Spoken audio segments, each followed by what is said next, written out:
if you want to be known for your work, if you want to be seen as a reference in beauty, you gotta teach what you know. My client the other day asked me, so Tami, tell me, what are these famous peptides? Why is everyone talking so much about it?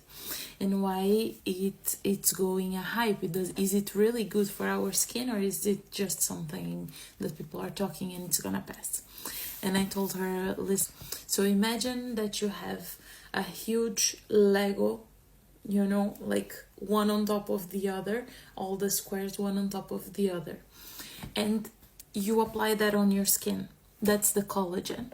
And you apply that on your skin. The collagen doesn't penetrate because it's too big. It's like the kids' toys that you try to put the piece and the piece doesn't go inside.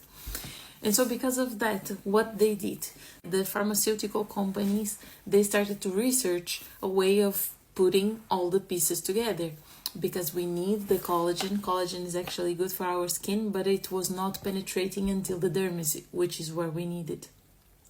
So what they did was break this Lego into small pieces, and these small pieces actually managed to penetrate until where we desire. And so like this, when it's inside of our skin can decide whatever it needs. It's like, oh my God, now I understood, but everyone was explaining so much and it was so complex.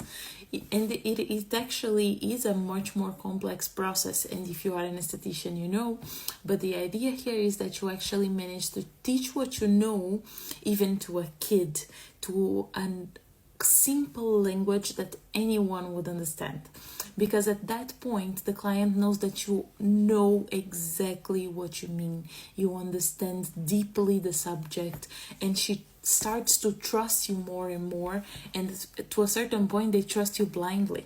They actually come and they say, okay, I booked my 2 hours, do whatever you wish, because I know that I'm gonna get out of here beautiful. I know it sounds like crazy, but one of the main things that helped me be seen as a reference for my clients in beauty treatments, in facial beauty treatments, which is what I work on mainly, it was actually teaching them exactly what I know. And they sometimes make fun because I teach with some crazy ideas. So the thing here is not that you just teach what you know and you think to yourself like, oh my God, how am I gonna teach to my clients that the fibroblast produces collagen? And based on what we are talking, that is a technique that is from Richard Feynman. So first, learn whatever it is. Second, write it down or start to think of ways to explain it to a child. Imagine that you have a child and